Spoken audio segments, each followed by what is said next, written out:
ce principe. Mais si le ciel s'ouvre, c'est bien pour une raison. Il faut que, si le ciel s'ouvre sur ta vie, alors il faut que ça se voie ou que ça ressemble à quelque chose. C'est pas juste un concept ou une bonne parole d'encouragement. C'est une réalité.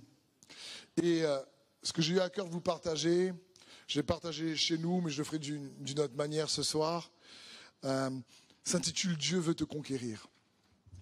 Et souvent on parle de conquête, on va aller à la conquête, on va à la conquête des promesses, on va aller à la conquête de Montpellier, on va aller à la conquête de ce que Dieu a pour nous, c'est super. Mais avant d'aller conquérir un territoire, il faut se laisser conquérir par Dieu. C'est une chose d'être sauvé et c'est une autre chose de laisser Dieu nous conquérir. Beaucoup de gens, oui, ils sont sauvés, mais ils ne laissent pas Dieu les conquérir véritablement. Et Dieu veut te conquérir. Dans Osée 11 plutôt, verset 4, il est écrit « Je l'ai guidé avec douceur, j'étais attaché à lui par amour. J'étais pour lui comme quelqu'un qui soulève son petit enfant tout contre sa joue. Je me baissais pour lui donner à manger. » D'autres versions disent « Je veux à nouveau les attirer par les cordages de mon amour. » Et c'est ce que Dieu veut faire avec chacun d'entre nous. La vie chrétienne est une romance d'un Dieu qui t'aime. Et avoir la foi, c'est aller à la découverte de cette romance. C'est expérimenter cet amour qui surpasse toute connaissance, qui surpasse toute intelligence. C'est son amour à lui. Parce que la vie chrétienne, c'est une aventure où on apprend à vivre à partir de son amour, où on apprend à vivre à partir de ce qu'il a fait pour chacun d'entre nous, où tu apprends à te connaître au travers de cette nouvelle créature que Jésus-Christ a fait. La Bible dit, celui qui est en Christ est une nouvelle créature. Les choses anciennes sont passées. Et quand tu apprends à vivre à partir de cet amour, tu laisses son amour te définir. Tu n'apprends plus à te définir à partir de ton passé, mais tu apprends à te définir à partir de ce qu'il est pour toi, en toi et au travers de toi. Et on sait, on le dit, beaucoup d'églises le partagent, mais pas beaucoup l'expérimentent. Et mon cœur, c'est que tu puisses vraiment expérimenter cela. Et la meilleure façon de laisser Dieu te conquérir, c'est de laisser son amour te conquérir. C'est une chose d'aimer Dieu. C'est une autre chose de se laisser aimer par Dieu. Et on peut aimer Dieu, beaucoup d'enfants de Dieu aiment Dieu, mais ils ont réellement du mal à se laisser aimer par lui. Réellement, on dit Dieu nous aime, mais il y a plein de mais, il y a plein de questionnements. Et si par la grâce de Dieu ce soir, par le Saint-Esprit, quelques doutes à ce sujet est effacé dans ta vie, ce serait bien. Que tu puisses ressortir de ce lieu en disant « Waouh, j'ai de la valeur, il m'aime. Je suis plus que jamais conscient. » Dans 1 Jean 4, 19, il est dit « Pour nous, nous l'aimons parce qu'il nous a aimés le premier. » Il nous a aimés le premier. Donc c'est pour ça que nous l'aimons. C'est parce qu'il nous a aimés le premier qu'on peut aussi aimer en retour. Parce que sinon, on ne sait pas comment aimer. Comme lui, il aime. Et le problème, ce n'est pas d'aimer Dieu, encore une fois. C'est vraiment d'être convaincu qu'on est aimé de lui. Parce qu'on a beau des fois chanter, on a beau des fois le proclamer, le confesser, le déclarer, mais c'est l'expérimenter qui est important. Dans la vie de chaque jour, dans les défis, dans les épreuves. Parce que quand quelqu'un se sait vraiment aimé par Dieu, sa vie change. Son attitude change. Son comportement dans les moments de pression change. Sa façon de parler change. Sa façon de réellement confronter les défis change. Ses relations changent pour le meilleur. Parce que lorsqu'on vient à l'église, comme nous ce soir, pour que Dieu puisse fortifier notre foi, avoir la foi, ça se voit. Ça change de style de vie. Avoir la foi, c'est vraiment pour dire je veux laisser Dieu faire son œuvre pour que je sois différent. Que vous puissiez avoir un moment ce soir, merci d'être là, et vous prenez tous un temps pour être autour de sa parole. Je prie pour que ce moment soit un moment qui compte. Soit pas un moment où vous dites je suis venu vraiment parce qu'on m'a invité donc je viens, mais ou écoute, je suis venu vraiment parce que c'est le week-end, après je veux mon dimanche. Parce qu'il ne faut pas venir à l'église par habitude. Il ne faut pas venir à l'église par tradition. Quand tu viens à l'église, c'est parce que tu veux que ta vie change. Quand tu viens à l'église, tu veux que ta foi soit dynamique, agissante par son amour. Quand tu viens à l'église, tu désires entendre sa parole parce que la foi vient de ce qu'on entend et ce qu'on entend vient de la parole de Dieu. Et cette foi-là que tu entends fait grandir son amour en toi. Et ça transforme ta vie. Le but d'être assis autour de sa parole, le but comme aujourd'hui de faire l'école destinée comme on l'a fait ici, c'est vraiment qu'à l'écoute de sa parole, notre vie change. Qu'on est brassé, mais dans le bon sens du terme. On est brassé pour être transformé. On est brassé parce qu'on sait qu'on est aimé. Quand quelqu'un sait qu'il est aimé, alors il n'est pas affecté par le rejet de son passé. Quand quelqu'un sait qu'il est aimé de Jésus-Christ, il sait qu'il est pardonné. Il sait qu'il est justifié. Il sait qu'il est accepté. Et donc, lorsque les circonstances ou ceux qui l'entourent le rejettent, ça a moins d'effet sur lui. Parce qu'en lui, il sait qu'il est accepté. Et tout ça vient de l'amour de Dieu pour chacun d'entre nous.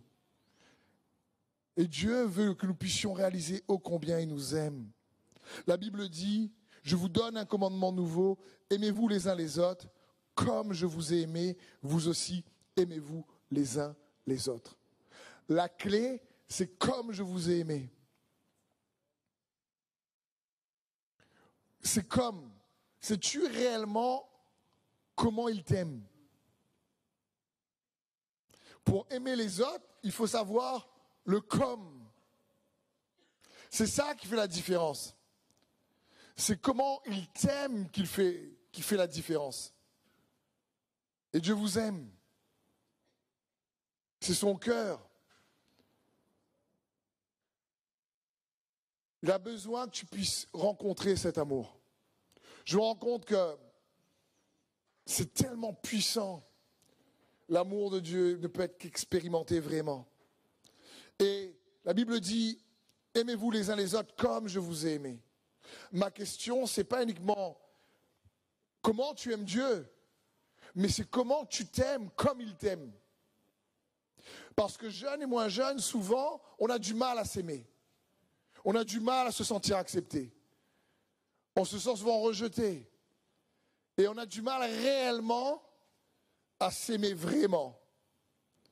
Je n'ai pas besoin de dire, je le sais, c'est comme ça. Beaucoup de gens ne s'aiment pas. Beaucoup de personnes pensent que pour s'aimer, il faut avoir un statut social. Il faut avoir un diplôme pour être quelqu'un. Mais c'est faux. C'est pas ça qui fait la différence. Et il faut, et je prie pour que tu te sentes vraiment aimé de Dieu. Et que tu apprennes à t'aimer comme il t'aime, pour aimer les autres comme il t'aime. Et ma question, c'est que on peut s'aimer, vous savez, de manière très égocentrique. C'est pas de cet amour-là que je parle. Il ne faut pas s'aimer de manière égocentrique, il faut s'aimer comme il nous aime. Et on va essayer de voir ensemble ce soir comment s'aimer comme il nous aime. Quels sont quelques critères, quelques indications qui vont vous aider à évaluer si vous vous aimez vraiment comme il vous aime. Pas juste de manière égocentrique, mais comme il vous aime. Parce que se laisser conquérir par Dieu, c'est laisser son amour te conquérir. Et ça, c'est totalement différent. Et un des premiers critères, c'est que si tu t'aimes vraiment, tu apprends à vivre à partir de sa capacité et non pas de ton incapacité ou de tes capacités. Parce que la foi nous connecte à sa capacité. Si tu t'aimes vraiment, tu comprends que, oui, par toi-même, tu es limité, mais en lui, il repousse tes limites. En lui, il y a d'autres capacités. C'est en lui, c'est juste incroyable ce que tu peux expérimenter. C'est juste fou. Il est le Dieu du temps et des circonstances. La Bible dit dans 2 Corinthiens 3, 5, ce n'est pas dire que nous soyons par nous-mêmes capables de concevoir quelque chose comme venant de nous-mêmes, mais notre capacité vient de Dieu. Notre capacité vient de Dieu. Et dans les Écritures, j'aime dire, quand Jésus dit aux disciples, lorsqu'il est ressuscité, il leur dit, mais vous recevrez une puissance. Le Saint-Esprit viendra sur vous et vous serez mes témoins à Jérusalem, en Judée, en Samarie et jusqu'aux extrémités de la terre. Il faut comprendre la chose suivante. Les disciples avaient déjà vu Jésus pendant 3 ans. Ils pouvaient témoigner de dire ce qu'ils avaient vu. Ils pouvaient dire qu'est-ce qu'ils avaient expérimenté. Pourquoi il fallait absolument attendre le Saint-Esprit? Parce que ce que Dieu voulait, c'est qu'ils puissent comprendre qu'ils ne devaient pas s'appuyer sur leur propre capacité à témoigner, c'est-à-dire à dire ce qu'ils ont vu et entendu, mais qu'ils devaient apprendre à témoigner à partir de sa capacité. Mais vous recevrez une puissance. Pourquoi? Parce que sinon, sans cette puissance de Jésus-Christ, par son Saint-Esprit, on prêche un Jésus historique, théologique. Ce que Dieu veut, c'est qu'on prêche un Jésus présent maintenant. Et que la puissance de sa résurrection soit manifeste. Parce que quand on chante que ce nom est si merveilleux, que ce nom est victorieux, mais il faut la voir, cette victoire. Il faut la vivre, cette victoire. Il faut vivre la victoire sur le rejet, sur la condamnation, la honte, le mépris. C'est de ça qu'on parle. Sur le non-pardon, la haine. C'est de ça qu'on parle. Et pour ça, on a besoin de sa capacité. Et Jésus dit à ses disciples, mais attendez, mais vous recevrez une puissance. Parce qu'il fallait que cette puissance vienne authentifier la réalité qu'il est vivant aujourd'hui. Que le tombeau est vide, qu'il est assis à la droite de Dieu. Et c'est le Saint-Esprit qui rend Jésus réel. C'est le Saint-Esprit qui rend le Jésus des Écritures, qui est le même hier, aujourd'hui, éternellement, qui le démontre, qui l'expérimente, qui nous permet de voir qu'il est vraiment vivant. Et il ne voulait pas qu'ils aillent témoigner avec leur propre capacité. Il voulait qu'ils témoignent avec sa capacité. Et Dieu veut que tu puisses vivre et apprendre à vivre à partir de sa capacité. Crois-moi, il est plus fort que toi et moi. J'ai bien réfléchi et il est plus intelligent que nous aussi. Je veux dire, même si tout le monde ici, on fait une combinaison de cerveau, ça ne marchera pas. Pour Jésus, encore une fois, 5 pains et 2 poissons, il a fait le calcul, ça nourrit 10 000 personnes. Comme disait Bruno, il n'est pas bon en maths. Hein.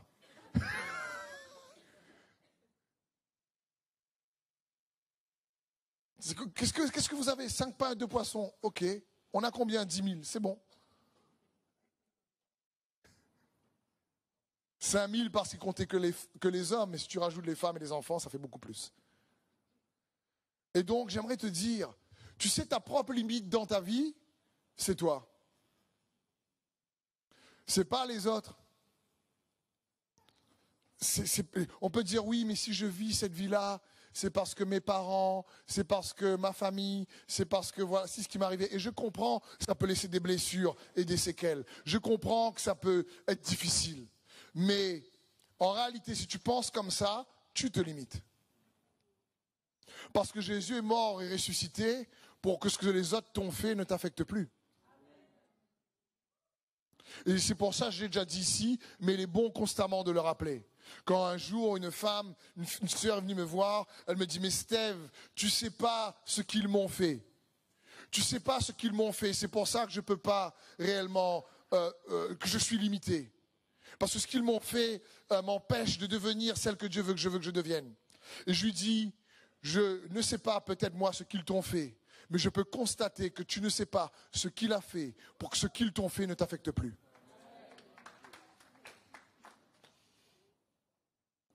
Parce que quand tu sais ce que Jésus a fait pour toi, wow, servir Dieu, c'est vraiment fun.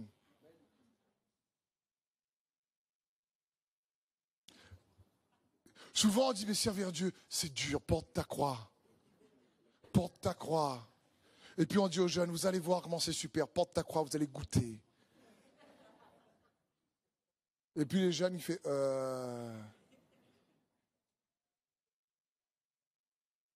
Mais quand ils commencent à découvrir que Christ en nous, l'espérance de la gloire, qu'ils commencent à découvrir par la foi, il y a une puissance, qu'ils commencent à découvrir qu'on n'a pas besoin d'avoir 50 ans pour comprendre qui on est et trouver son identité, qu'ils commencent à découvrir que tu n'as pas besoin forcément du service d'orientation de l'école pour t'orienter, même si c'est bien.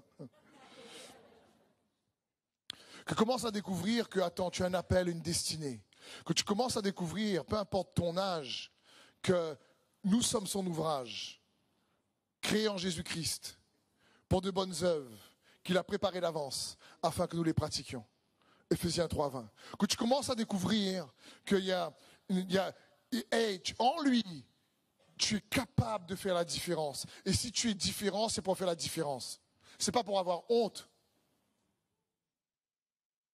C'est pour faire la différence. Que tu sais qu'en lui, tu as de la valeur. Que tu sais qu'il est avec toi, c'est bon. Et c'est ce que Dieu veut. Que tu réalises, que tu entends la parole. Et quand tu vois la gloire de Christ dans sa parole. C'est ça que je parlais qu'il est l'admirable. Parce que la Bible dit dans 2 Corinthiens 3:18, mais nous sommes transformés en la même image de gloire en gloire, comme par le Seigneur l'Esprit. Parce que nous regardons à visage découvert comme dans un miroir. Alors nous sommes transformés en la même image. Qu'est-ce que tu vois dans le miroir? La gloire. Quand on voit la croix, quand quelqu'un parle de la croix, mais qu'il ne voit pas la gloire de Jésus-Christ pour lui, et qu'il voit, écoute, Jésus a souffert, c'était dur, hein. Mais qu'il n'a pas compris, comme Paul qui dit, mais s'il fallait me vanter d'une chose, je me vanterais uniquement de la croix de Jésus-Christ pour que le monde est mort pour moi, comme moi je suis mort pour le monde. Jésus a dit, Père, donne-moi la gloire que tu m'as donnée. Je vais te glorifier, je vais glorifier ton nom. Que tu lis les Écritures et quand tu vois sa gloire, que tu lis les Écritures et tu es frappé par sa bonté. Parce que quand Moïse dit, fais-moi voir ta gloire, et quand Dieu lui dit, ok Moïse, je vais passer devant toi, je vais te mettre dans le rocher, et je vais juste te proclamer ma bonté. Que tu vois la gloire de Dieu dans les Écritures, c'est que tu vois sa bonté. Et quand tu vois sa bonté pour toi, ça te pousse à te repentir. Tu sais combien il t'aime et tu apprends à t'aimer comme il t'aime. C'est pour ça ma prière ce soir, en priant, c'est de dire Seigneur, je te prie que ton esprit de révélation, de sagesse qui révèle ta gloire soit la portion de tout un chacun ce soir. Pour que tu te saches aimé de Dieu. Que tu saches que oui, on peut être transformé en la même image de gloire en gloire. Christ en nous, c'est l'espérance de la gloire. Et c'est son cœur. Donc quand quelqu'un s'aime, il cherche à dépendre de la capacité de Dieu. Je veux dire, être rempli du Saint-Esprit, c'est ce que Dieu veut. Quand, jeune ou moins jeune, quand tu sais que Dieu te remplit, quand tu as goûté à son amour, il n'y a aucune substance sur terre qui est égale à ça. Je disais une fois à l'école biblique, il y a des gens qui peuvent avoir une addiction dans tel ou tel domaine. Mais être addict à son amour, tu es addict à son amour. Il y a une addiction avec l'amour de Dieu. Et tu dis ça, je ne peux pas. La Bible dit teste et goûte ô combien Dieu est bon. Et quand tu goûtes, tu ne peux pas rester le même. Donc, s'il te plaît, ne te limite pas. Ta propre limite, c'est comment tu penses. Et celui qui s'aime vraiment cherche à avoir une foi beaucoup plus grande. Celui qui s'aime vraiment c'est que la Bible dit dans 1 Jean 5, 4, « Car tout ce qui est né de Dieu triomphe du monde. Et la victoire qui triomphe du monde, c'est notre foi. » Ça parle de quoi? Ça parle de tout ce qui vraiment sort de Dieu, tout ce qui était provoqué par Dieu, tout ce qui prend sa source en Dieu. Triomphe du monde. Et cette victoire qui triomphe du monde, c'est notre foi. Ne manquer de foi en réalité, c'est de dire à Dieu qu'on ne croit pas en son intégrité. Parce que c'est dire à Dieu ce que tu dis, c'est pas vrai. Manquer de foi, c'est dire à Dieu, t'es menteur, t'es un menteur. Alors que la foi repose sur l'intégrité de Dieu. Si Dieu dit qu'il t'aime, il faut que tu l'expérimentes. Il faut que tu réalises ça. Il faut que tu le sens, il faut que ça se voit. Je veux dire, j'aime quand les disciples sont envoyés par Jésus, ils chassent les démons, ils guérissent les malades, ils sont tout joyeux. Et Jésus appelle ça le pain des enfants. Il appelle ça le pain des enfants. Je ne peux pas donner le pain des enfants aux petits chiens, il dit à la Samaritaine. Il y a des gens qui attendent de goûter au Jésus qui est en toi. Amen aurait été bien. Si je vous regarde, attends, je vais me goûter déjà.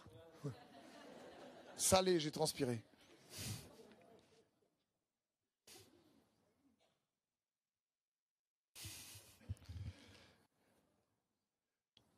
On ne réalise pas la puissance du potentiel. Quand l'apôtre Paul dit, mais notre capacité vient de Dieu. Je veux dire, mais c'est un truc de fou. Notre capacité vient de Dieu. Je me rappelle quand je suis venu à l'église, étant plus jeune, parce que je suis encore jeune. La première fois, je me rappelle, il y avait une délivrance qui se manifestait. Et j'étais là avec des amis, comme des jeunes qui viennent ce soir invités. Et je m'assois à l'arrière. Et à la fin, le pasteur fait une délivrance.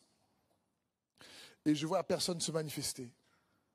Et moi, avec mes potes, on était là, on fait « Ouais! C'est beau recevoir ça !» Je dis « C'est quoi ça, l'exorcisme poltergeist, c'est... »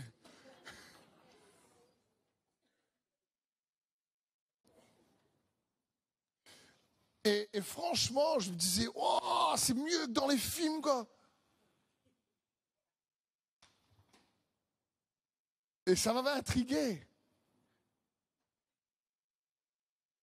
Dernièrement, je racontais ça dans la voiture, à l'église. Vraiment, ça dépend de ce que le Saint-Esprit veut faire, mais il y avait un bon moment de puissance. Et le Seigneur a guéri et j'aimerais, si Kali, tu peux partager ton témoignage tout à l'heure, ce serait bien. Ne cours pas, tu peux courir maintenant, mais tout à l'heure, il faut que tu viennes. Viens, s'il te plaît. Allez. Elle va partager son témoignage, mais dernièrement, chez nous, il y avait réellement un moment où Dieu a agi et il y avait une femme qui était là, invitée par un frère. Est-ce qu'on peut l'encourager, s'il vous plaît?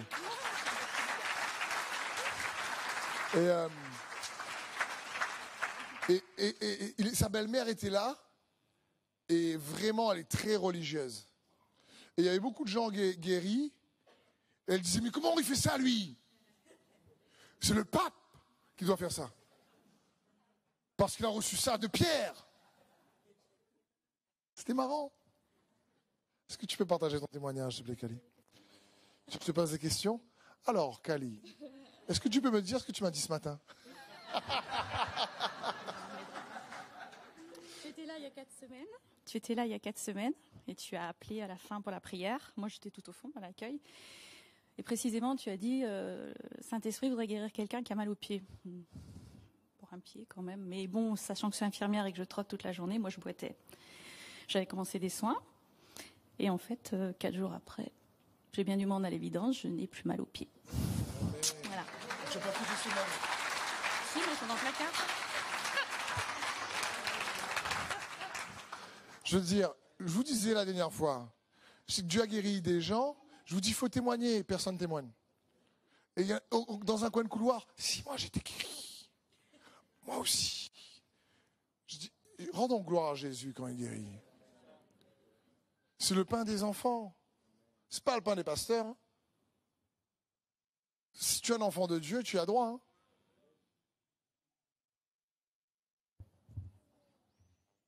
Et ça, c'est bon. C'est bon de réaliser ça. Je partageais un témoignage et je vais faire pour les jeunes. Parce que j'ai déjà fait à l'école, je ne sais pas si je l'ai fait ici, mais c'est bon de le rappeler. J'ai mon frère qui est éducateur spécialisé et il a mis en place une structure qui s'appelle les médiateurs de l'espoir. Et un jour, il va dans un lycée professionnel avec des jeunes qui sont là en formation. Et ces jeunes, à la réunion, à la pause, parlent de sorcellerie. Et ils disent, tu vas voir comment je vais te faire des gris-gris à la réunion, on appelle ça comme ça aussi ici. Vous appelez ça comment? Hocus pocus, abracadabra? Poc, poc, poc, je sais pas comment ça s'appelle ça. Mais à la Réunion, on a la religion tamoule qui marche sur le feu et ils font beaucoup de sorts. Donc tu as souvent dans les coins de rue un poulet mort dans un sachet. Et quand je vois les enfants de Dieu faire « Ouh, un poulet mort », je dis « Mais c'est quoi le truc ?» Je dis « Prends le poulet, brise le sang, jette le poulet et trace ta route. » Je veux dire, mais on réalise pas qu'il y a plus de puissance dans la bénédiction que la malédiction. On croit plus à l'effet de la malédiction qu'à l'effet de la bénédiction. Il y a un souci. C'est fou de croire plus en l'effet de la malédiction que de croire plus en l'effet de la bénédiction. Il n'y a pas de combat entre la lumière et les ténèbres. Quand tu allumes la lumière, les ténèbres fuient. C'est quand on a allumé l'interrupteur tout à l'heure, on n'a pas vu un combat entre la lumière et les ténèbres. Qui dit je viens, je pars, t'es où? Tu allumes la lumière, il y a la lumière. Et c'est comme ça. Et la lumière, c'est la bénédiction. Et donc ces jeunes-là sont en train de parler de cette religion hindouiste, de sorts, etc. Et ils sont en train de dire, mais tu vois, moi, si je te fais un sort là, t'es fini. Et l'autre qui fait, moi, mon sort est plus fort. L'autre fait, mais moi, je marche sur le feu, les gars. Quand je fais un jeûne là, tu vois, moi, je marche sur le feu. Vous faites ça, vous? Et puis mon frère est là, il écoute ces jeunes, et franchement, c'est un show. Mon frère, il est passionné pour Jésus. Il est en feu. Et la puissance du Saint-Esprit, il connaît qu'il ne dépend pas de sa capacité. Donc à un moment donné, il va voir ces jeunes-là, il dit, écoutez-moi, je vais vous dire franchement, le Dieu que vous servez, c'est un perdant. Quand tu dis ça à des jeunes qui sont déjà en train de se quereller pour voir qui a un sort plus fort, tu les calmes pas. Tu les calmes pas du tout. Donc les jeunes commencent à s'emporter de lui. Ouais, monsieur, n'importe quoi que vous prenez. Vous savez pas la puissance de mon Dieu. Si vraiment vous connaissez, parlez pas comme ça. Je me retiens de ne pas faire un truc sur vous. Les jeunes, ils y vont, quoi. Mais mon frère, c'était plus fort que lui. Bon, il est dans le cadre du lycée, là, donc il faut qu'il fasse attention quand même. Mais c'était la pause.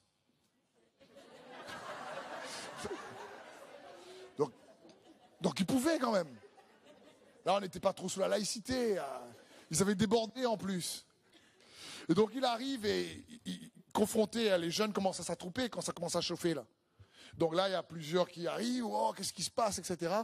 Et donc il est un peu pris à partie, même si c'est l'éducateur, il ne sait pas trop à un moment donné quoi dire sans trop non plus être comme il est dans l'établissement. Donc il ne dit pas donne ta vie à Jésus, Jésus t'aime. Là, donc il dit juste, mon Dieu est plus fort. Et quand il dit ça, 3 jeunes sont expulsés. Mais quand je vous dis expulsés, c'est pas juste tomber. C'est qu'ils sont projetés. Deux jeunes se relèvent. Un jeune reste par terre. Il faut appeler l'infirmerie, il faut appeler l'ambulance pour qu'elle rentre chez elle. Les parents et tout ça. Donc mon frère qui était là avec un psychologue, c'est le psychologue qui l'avait employé, il dit « Mais qu'est-ce qui s'est passé, Johnny ?» Il s'appelle Johnny. « Johnny, qu'est-ce qui s'est passé ?» Il dit « Bah, il y avait la pause. » Et ils étaient en train de parler entre eux de sort. Et franchement, vous savez, j'ai la foi, quoi. Et moi, c'est la puissance de mon Dieu que je sers. Donc, je suis rentré dans leur conversation et j'ai dit mon Dieu plus fort et voilà.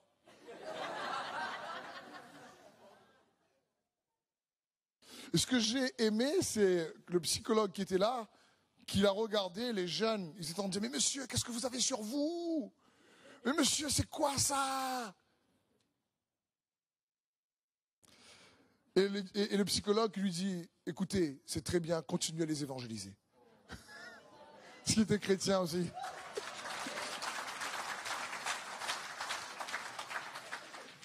Ce que j'aime, c'est que c'est pas, mon frère n'est pas pasteur. Mais c'est un enfant de Dieu. Qui marche avec la puissance du Saint-Esprit. Et c'est ce qui est possible et accessible pour chacun d'entre nous. Si tu t'aimes, tu apprends à dépendre de sa puissance. Tu sais que tu en as besoin. Tu cherches à avoir la foi. Tu veux reposer ta vie sur lui. Tu sais que la foi va changer ton quotidien. Tu sais que ça fait la différence. Franchement, Dieu ne nous donne pas la foi pour devenir fameux. Il nous donne la foi pour devenir fructueux. C'est pas pareil. C'est les fruits de la foi sont la percée, la victoire en Jésus-Christ. Et c'est ce qu'il veut. C'est le cœur de Dieu pour chacun d'entre nous. Parfois, des enfants de Dieu cherchent à être fameux. Le but, c'est pas de chercher à être fameux, c'est chercher à être fructueux. Si en étant fructueux, tu es fameux, gloire à Dieu, mais ce n'est pas le but. Dieu veut que tu portes du fruit. Parce que le comble, c'est d'être fameux et pas avoir le fruit. C'est compliqué. Si tu t'aimes vraiment à notre principe, à notre critère, tu sais te mettre des bons garde-fous dans ta vie. La Bible dit dans Proverbe 16, verset 32, « Mieux vaut être lent à la colère que puissant. Mieux vaut savoir se dominer que de conquérir des villes. » Quelqu'un qui s'aime, il fait attention à lui-même.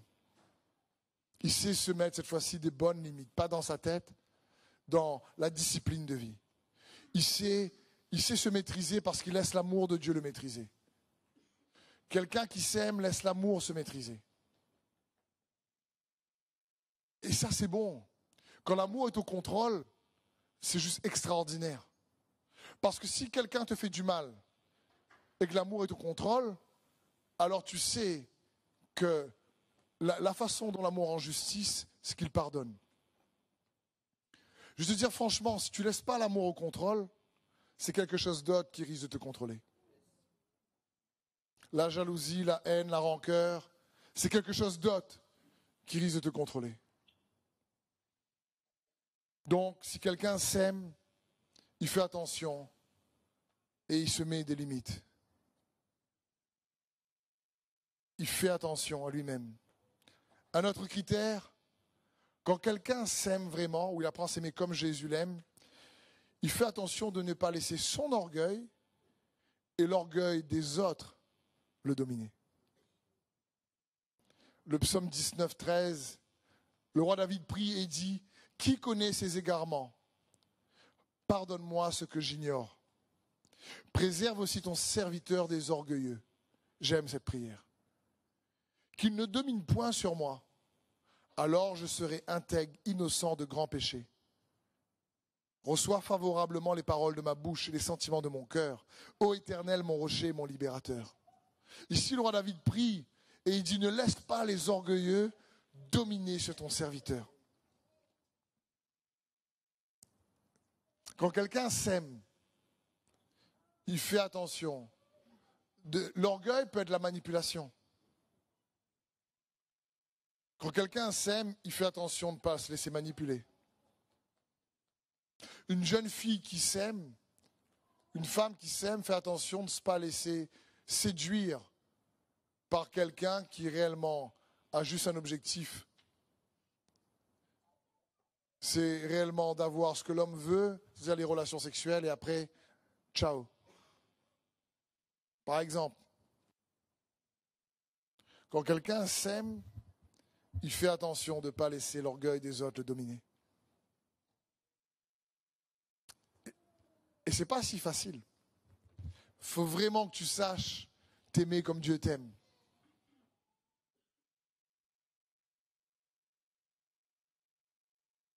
Je connais par exemple des familles où le papa, par exemple, aime tellement ses enfants qu'il ne se rend même pas compte qu'il veut rendre les enfants à son image à lui. Et il veut que les enfants fassent des choses dans leur vie que lui aimerait faire. Et sans s'en rendre compte, c'est de l'orgueil. Et quand le roi David dit « Ne me laisse pas dominer par l'orgueil des orgueilleux ». L'orgueil peut prendre plusieurs formes, bien sûr. Si tu t'aimes, tu fais attention à ça. Ça, c'est une prière que je fais souvent. Seigneur, ne laisse pas mon orgueil et l'orgueil des autres dominer sur moi.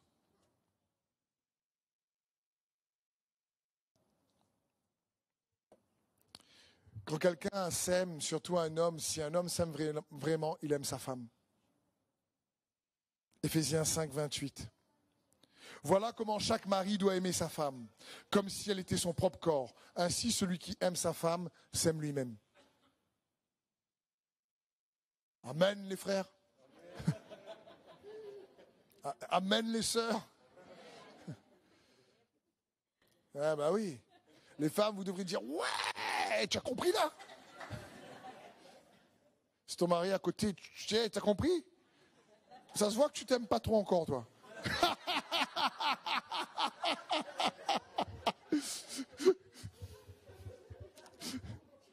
Parce que celui qui aime sa femme s'aime lui-même. Donc une façon de voir si quelqu'un s'aime, c'est comment, notamment un homme, comment il traite son épouse. Je veux dire, Dieu a tiré Ève d'Adam. Quand Adam a vu Ève, la Bible traduit ça, oh voici les os de mes os, la chair de ma chair. C'est pas ça vraiment? En hébreu, c'est waouh, waouh, waouh. C'est Adam fait purée, Dieu, tu es Dieu. Là, tu t'es dépassé. Franchement, j'ai donné les noms aux animaux, dauphins, aux petits chiens, à la girafe et tout ça. Franchement, c'était beau tout ça. Hein. Mais là, c'est le summum. Mais j'aime bien la parole de Dieu, c'était les os de mes os, la chair de ma chair. Et on peut lire ça de manière très religieuse. T'es les os de mes os. Ouh, alléluia. Tu es la chair de ma chair. C'est pas ça du tout. Adam était un homme normal, il l'a fait. C'est quoi ça? Il disait, mais ça sort d'où ça, Seigneur? Ben, ça sort de toi. Ça sort de ton côté. C'est ce côté féminin qui était en toi, j'ai ressorti.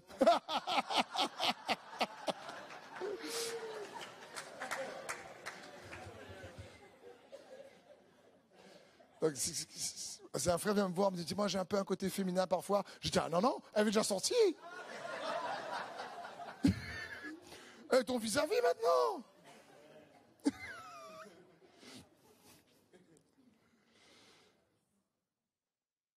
Et quand un homme s'aime lui-même, marié, il aime sa femme. Je veux dire, parce que je parle de vis-à-vis, je regarde par exemple moi, mon épouse, je me dis, mais c'est une amie, une collaboratrice, une partenaire de jeu, vraiment, vraiment une partenaire de voyage. Elle est magnifique, pas uniquement physiquement, mais c'est ma femme et quand je lui parle, elle est là pour me protéger, m'aimer. Elle est là pour vraiment même scanner ce qui se passe. On est là à partager un discernement formidable. Ce qu'elle voit, je ne vois pas. Et c'est juste phénoménal.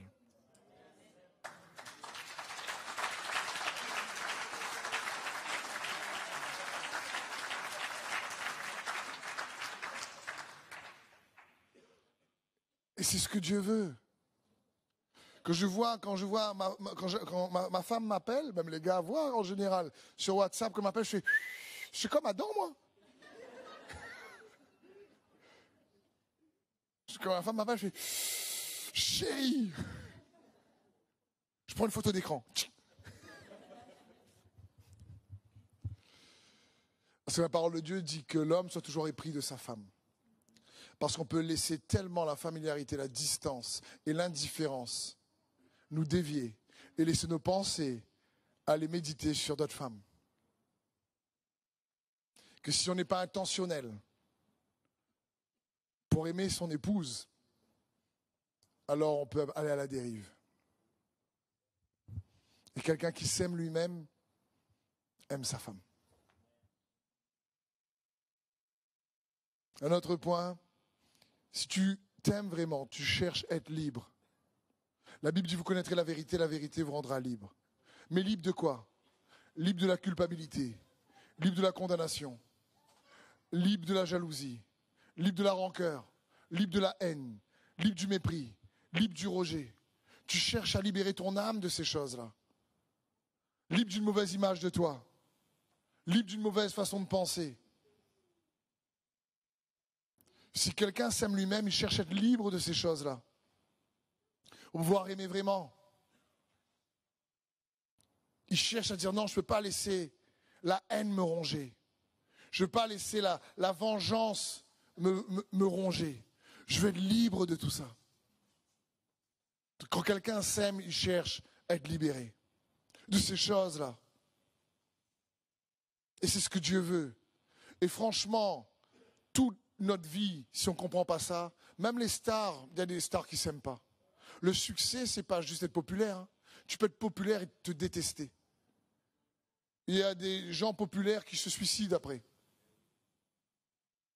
Parce qu'on croit que c'est ça le succès.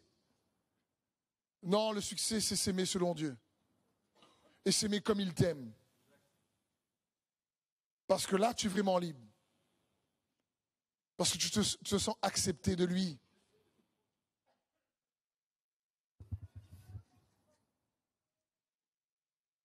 Quand quelqu'un s'aime vraiment, non seulement il cherche à être libre, mais il cherche à réellement avoir une connaissance qui produit la vie. Vous savez, par exemple, chercher à avoir raison ne produit pas forcément la vie. Tu peux avoir raison, et le fait que tu as raison, tu as quand même totalement tort. Un exemple. Vous pouvez vivre une injustice, aller en procès contre des gens, gagner le procès, parce que vous avez raison. Mais si vous gardez du non-pardon, même en gagnant le procès, ça ne produira pas la vie. Parce que vous n'allez pas être libéré de la rancœur et de la haine, même quand vous avez gagné le procès, même si on a prouvé que vous avez raison, même si on a prouvé que vous avez été juste dans cette affaire. Et il faut chercher, quelqu'un qui s'aime vraiment, cherche toujours à produire la vie, à avoir du bon sens qui produit la vie. La Bible dit dans Proverbe 19:8, acquérir du bon sens, c'est s'aimer soi-même. Acquérir du bon sens, c'est s'aimer soi-même. Et le bon sens, c'est quoi? C'est que tu cherches à produire la vie dans tes relations. Tu ne cherches pas toujours à avoir raison.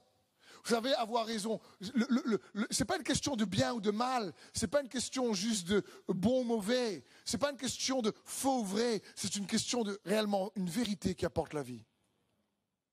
Parce qu'on a appris à juger à partir de l'arbre de la connaissance du bien et du mal. Et ça vient quand même du péché, qu'on le veuille ou pas. Et on a été privé de l'arbre de vie. Mais parfois, savoir dire pardon, même quand tu as raison, ça produit plus de vie dans la relation, notamment dans le couple, que de dire, t'as vu là, c'est moi qui ai raison. Hein. Tu as entendu le pasteur, c'est pour toi ça. Non, c'est, cherche la vie, qu'est-ce qui produit la vie?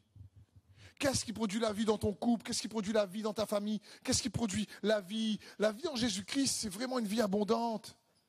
La vie de foi, c'est une vie top. C'est une aventure phénoménale. C'est de voir la puissance des miracles, des signes, des prodiges se manifester. C'est de voir Dieu changer les circonstances. C'est dans l'adversité, il est ta paix, il est ta joie. C'est que tu sais que tu gardes l'espoir. C'est ça la vie de Jésus-Christ. Quand quelqu'un est désespéré, franchement, il n'a pas la vie de Christ. Si tu manques ce soir d'espoir dans une situation, c'est que tu crois à un mensonge. Parce que ce n'est pas possible de croire en la vérité de Jésus-Christ et manquer d'espoir. Parce qu'il est le Dieu des miracles, des signes, des prodiges. Là où toi, tu ne sais pas comment faire, si tu gardes la foi, Dieu a toujours 1001 solutions, lorsque nous, on n'a aucune solution. Il faut juste croire, parce que c'est son cœur. Acquérir du bon sens, c'est s'aimer soi-même. Le petit bébé est content. Et c'est bon d'avoir la vie. Dernièrement, par exemple, avec certains frères dans certaines de nos équipes, je suis allé les voir pour vraiment leur demander pardon de quelque chose que... Juste dire, pardonnez-moi les amis, je ne voulais pas dire ça comme ça. Mais en réalité, je ne fais aucune erreur, je suis coupable de rien. Mais je disais à Bruno, aux amis, je vais le faire quand même. Parce que ce n'est pas pour avoir raison, c'est pour les gagner à Jésus. Je préfère demander pardon, alors je sais que je ne suis pas fautif. Mais le fait de l'avoir fait, ça a baissé la garde de certains. Parce que ce n'est pas une question d'avoir raison ou tort. Ils avaient entièrement tort. Et c'est vrai en plus. Entièrement tort. Mais ce que je voulais, c'est les gagner. Ce que je voulais, c'est l'unité. Jérémie est encore là. Ce que je voulais, c'est les gagner. Donc je dis, ok, je vais le faire. Le Seigneur m'a convaincu, me dit, tu veux avoir quoi? Tu veux avoir raison? Ou tu veux vraiment les aider? Je dis, je veux les aider, Seigneur. Elle m'a demandé pardon. J'ai raison. Oui, mais ça ne porte pas la vie. Parce que la lettre tue, mais l'amour édifie. Et j'aime dire que le pardon, c'est l'amour qui fait justice. C'est tellement vrai. Celui qui s'aime lui-même dompte ses peurs. On a tous des peurs. Celui qui s'aime lui-même dompte ses peurs. Il ne laisse pas la peur le paralyser. Il ne laisse pas la peur le dompter. Il ne laisse pas la peur le clouer sur une chaise. Il ne laisse pas la peur décider de sa vie. Il ne laisse pas la peur du futur faire la différence. Il ne laisse pas la peur du manque, la peur de la mort, la peur, je ne sais pas, du noir. Il ne laisse pas ces peurs le bloquer. Et si tu t'aimes toi-même, triomphe de tes peurs. Que tu sois jeune ou que tu sois âgé, quand quelqu'un s'aime, tu ne veux pas laisser ta peur te paralyser. Je disais à un ami non chrétien la semaine dernière, il me disait, mais Steph, je veux changer de boulot, je veux changer de vie. Je dis, c'est super. Je dis, mais tu m'as dit ça l'année dernière et il y a 2 ans. Et je suis sûr que si je reviens l'année prochaine et qu'on reparle de ça, tu vas me dire la même chose. Et il me regarde, il me fait, bah ouais. Je fais, tu sais pourquoi tu vas me dire la même chose? Tu sais pourquoi tu ne changes pas de vie? Parce que tu as peur.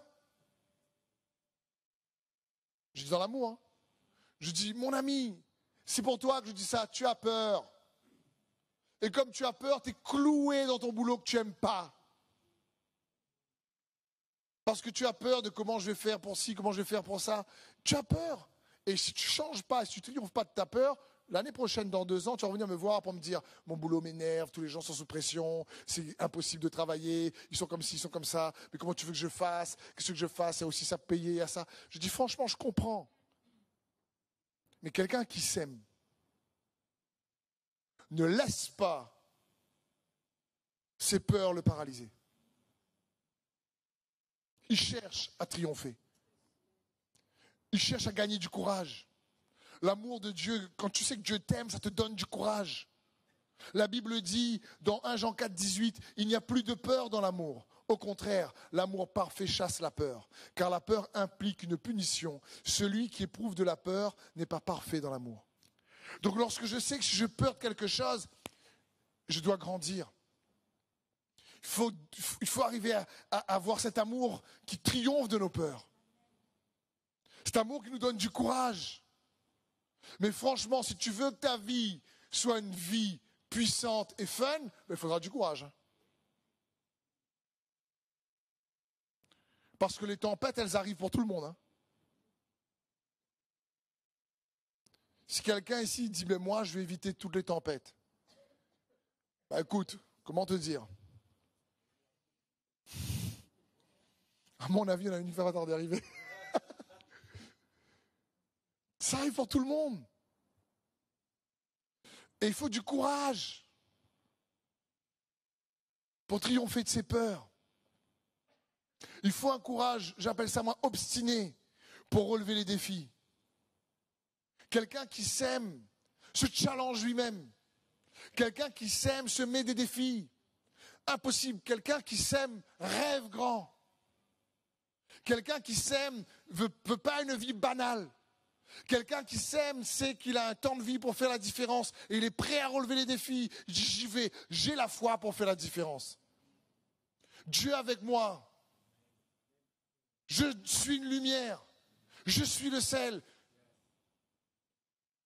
Et encore une fois, ce n'est pas le sel de la transpiration. Tu as besoin d'une quête dans ta vie. J'aime dans le mot conquête, il y a le mot quête. Tu as besoin d'une cause. Quelqu'un qui s'aime pense plus grand que juste ses besoins. Quelqu'un qui s'aime veut servir une cause parce qu'on a besoin de challenge, on a besoin de défis. On a besoin de quelque chose qui te sort de ton lit. C'est pas juste, ah ben là il faut aller au travail. Le réveil sonne, c'est le réveil qui m'a sorti du lit. Et tu vas au boulot, comme on dit à Paris, métro, boulot, dodo. Mais si tu veux que ta vie ait du goût là, si tu veux que ta vie compte, mets-toi des challenges, rêve grand. La parole de Dieu dit, mais quand, à la fin des temps, mon esprit tombera sur toute chair, les vieillards auront des songes, et les jeunes gens des visions, des rêves. Ça part de cause d'une quête. Dire jeune ou moins jeune, il ne faut pas vivre la vie comme un touriste. Mais il ne faut pas venir en tant que chrétien et vivre la vie chrétienne comme des touristes. Je viens à l'église, tu sais, j'ai visité cette église, elle est bien. J'ai visité cette église, elle est pas mal. Là, il y a un bon accueil. Ah, là, par contre, je n'ai pas très bien accueilli. Oh, la louange dans cette église, elle était comme ça. Et la louange dans cette église, bon. Mais tu fais quoi de ta vie? C'est quelqu'un qui s'aime, se challenge, il pousse la cause de Christ, il met une quête en place, il est drivé par ça. Ça le réveille le matin, ça le sort de sa zone de confort, ça le pousse à se surpasser, ça le met en mouvement, pas demain, maintenant.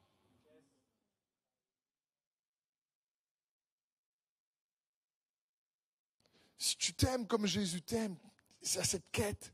Jésus dit à ses disciples, si quelqu'un veut être mon disciple, qu'il renonce à lui-même, qu'il se charge de sa croix et qu'il me suive. En effet, celui qui voudra sauver sa vie la perdra, et celui qui perdra sa vie à cause de moi la retrouvera. À cause, il y a une cause. L'apôtre Paul dit dans 2 Corinthiens 5, 14, mais l'amour de Christ nous presse. Je suis heureux d'être avec vous ici à Montpellier. Mais ce qui me presse, c'est sa cause. Ce qui me conduit à faire 11 heures de vol, plus 1 heure pour venir ici, c'est sa cause. Ce n'est pas les finances, je ne suis pas payé pour l'école.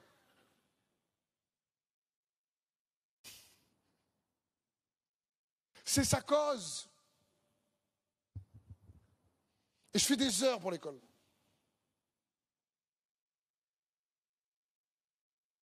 Et je paye le prix avec ma famille pour l'école. Pour 0 salaire. Et je dis pas ça pour me vanter, pas du tout. Je dis ça pour vous provoquer, j'espère. Parce que c'est sa cause me drive. Il faut gagner les gens pour Jésus-Christ qui souffre. Ils ne connaissent pas son amour. Ils ne réalisent pas en combien il est bon. Et il n'y a que le Seigneur qui est capable de changer les cœurs. Et c'est ce que Dieu veut, une cause qui... C'est ça qui me réveille le matin. Ce matin, comme demain matin, quand je me réveille, et j'ai passé une bonne nuit de semaine, gloire à Dieu. Je dis aux étudiants, mon corps m'a remercié ce matin en me réveillant. Tellement, c'est bien de se reposer.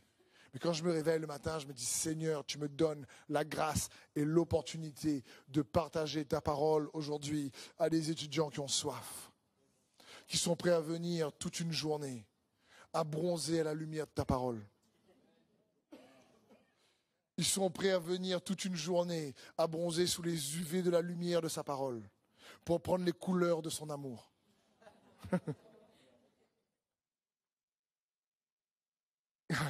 Amen. Comme je dis, tu ne peux pas rester une journée au soleil, même avec la crème solaire, en plein été, sans bronzer.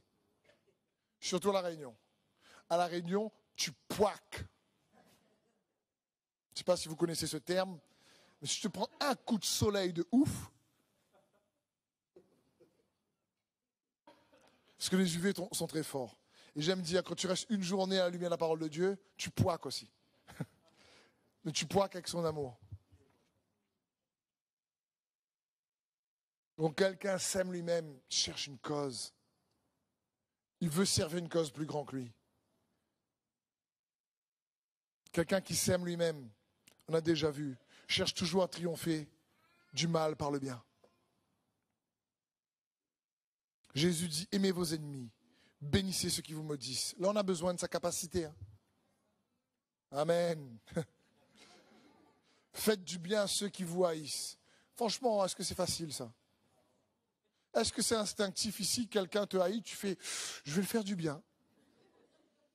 Ça, en toute logique, écoute, je vais faire du bien, comme il ne m'aime pas, je vais le faire du bien. La bonne nouvelle, c'est quoi? C'est qu'en général, sur le parcours de la vie, on rencontre tous des gens qui ne nous aiment pas.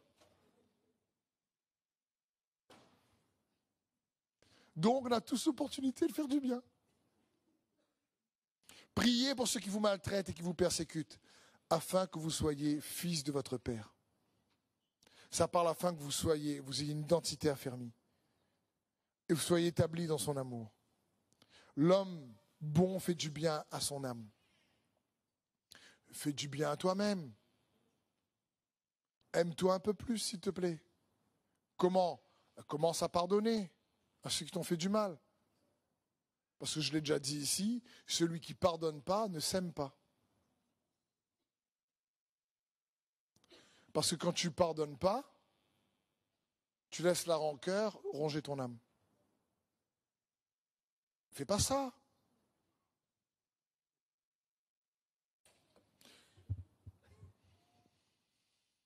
Quand quelqu'un s'aime, il cherche toujours à entretenir les relations qui l'entourent. 1 Jean 4,20. Si quelqu'un prétend aimer Dieu tout en détestant son frère, c'est un menteur. Car s'il n'aime pas son frère qu'il voit, il ne peut pas aimer Dieu qu'il ne voit pas. D'ailleurs, le Christ lui-même nous a donné ce commandement, que celui qui aime Dieu aime aussi son frère. Quand tu aimes Dieu, tu aimes aussi ton frère. Vous savez, la plupart des bénédictions que Dieu veut nous donner va toujours être réalisée au travers des autres.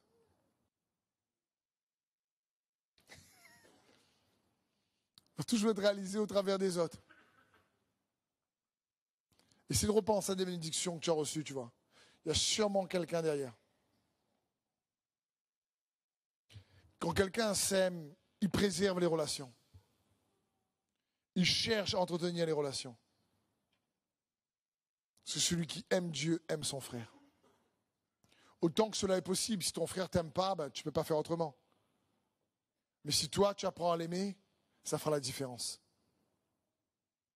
Quand quelqu'un s'aime, Un autre critère, il fait une recherche coriace de la sagesse. Il cherche la sagesse de Dieu. Parce que c'est par la sagesse qu'une maison s'élève et c'est par l'intelligence qu'elle s'affermit.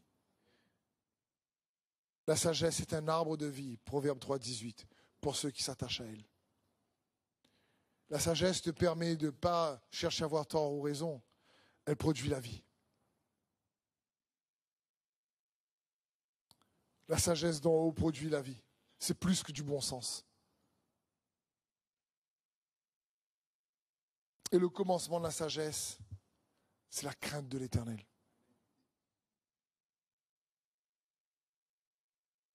Donc quand quelqu'un s'aime vraiment, il craint Dieu.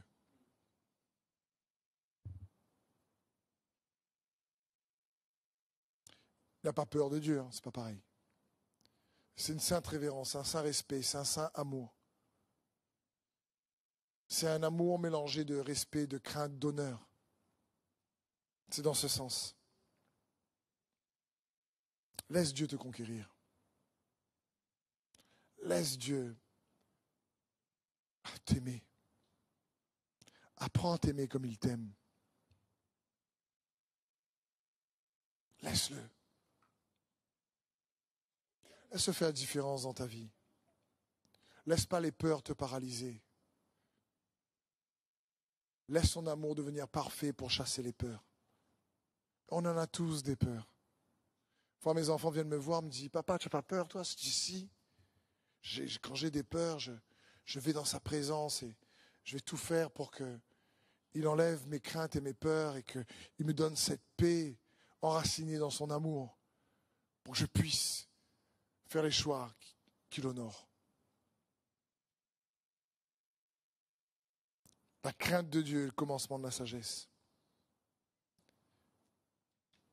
Je vais vous donner je terminerai là-dessus. Est-ce que le groupe peut bien venir, s'il vous plaît, si c'est possible?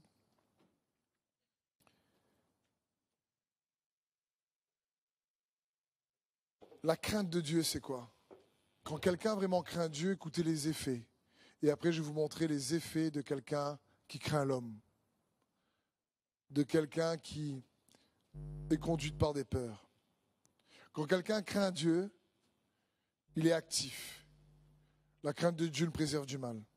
La crainte de Dieu nous met dans une attitude constante de repentance. La crainte de Dieu nous donne accès à sa sagesse. La crainte de Dieu nous rend plus sensibles à la conduite de son esprit. La crainte de Dieu cultive l'honneur envers Dieu et envers les autres. La crainte de Dieu nous presse à rester humbles. La crainte de Dieu nous aide à rester conscients que Dieu est ton audience principale. La crainte de Dieu contribue à éliminer les distractions qui affectent ta relation avec lui. La crainte de Dieu te contraint, dans le bon sens du terme, à protéger une intimité forte avec lui. La crainte de Dieu chasse la crainte de l'homme. La crainte de Dieu t'apprend à dépendre de lui et à réaliser qu'il prend soin de toi. La crainte de Dieu fortifie ta capacité à t'abandonner entre ses mains. La crainte de Dieu favorise les changements et la transformation à son image. La crainte de Dieu t'enseigne à voir sa gloire dans ce qu'il dit et fait. La crainte de Dieu agit comme une force, un moteur qui t'aide à faire la volonté de Dieu. La crainte de Dieu rend présent devant tes yeux, les yeux de ton esprit, sa présence. La crainte de Dieu préserve ta langue du mal et te fait éviter bien des tourments. La crainte de Dieu est un remède contre l'envie. La crainte de Dieu te rend courageux pour faire face aux hommes. La crainte de Dieu te fait grandir dans l'amour.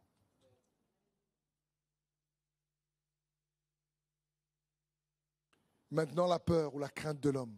Lorsqu'on a peur des hommes, on a peur, c'est un réel problème. La peur ou la crainte de l'homme te pousse à l'inaction ou à la mauvaise action.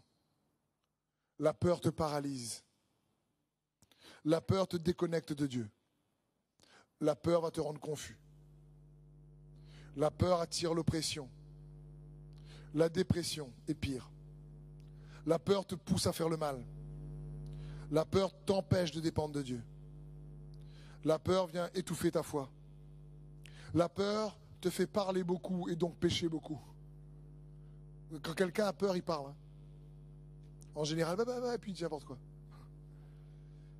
La peur, en général, nous rend peureux, bien sûr. Au lieu de courageux, la peur donne gloire à l'ennemi. La peur fait la guerre à ton âme dans ta vie. La peur te focalise sur ta capacité ou ton incapacité humaine. La peur te pousse à jalouser et à haïr les autres. La peur vient réellement corrompre notre intelligence. La peur vient pervertir notre morale. La peur endurcit le cœur. La peur consolide l'égocentrisme.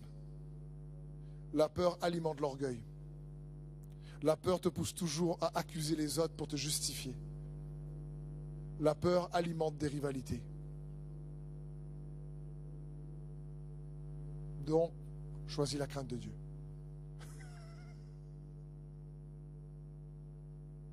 Si tu t'aimes comme Dieu t'aime, choisis la crainte de Dieu.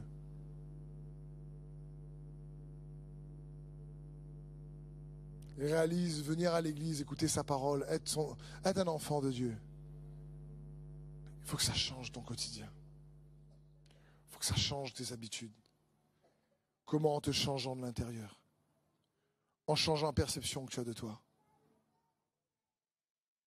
Arrête, s'il te plaît, de laisser ta vie passée te définir. Ça dépend de ta foi.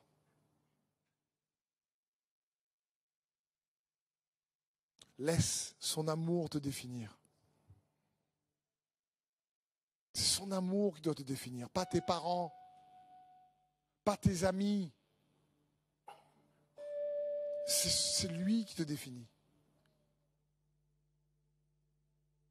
Gloire à Dieu après pour les amis et les parents. Mais laisse-le te définir.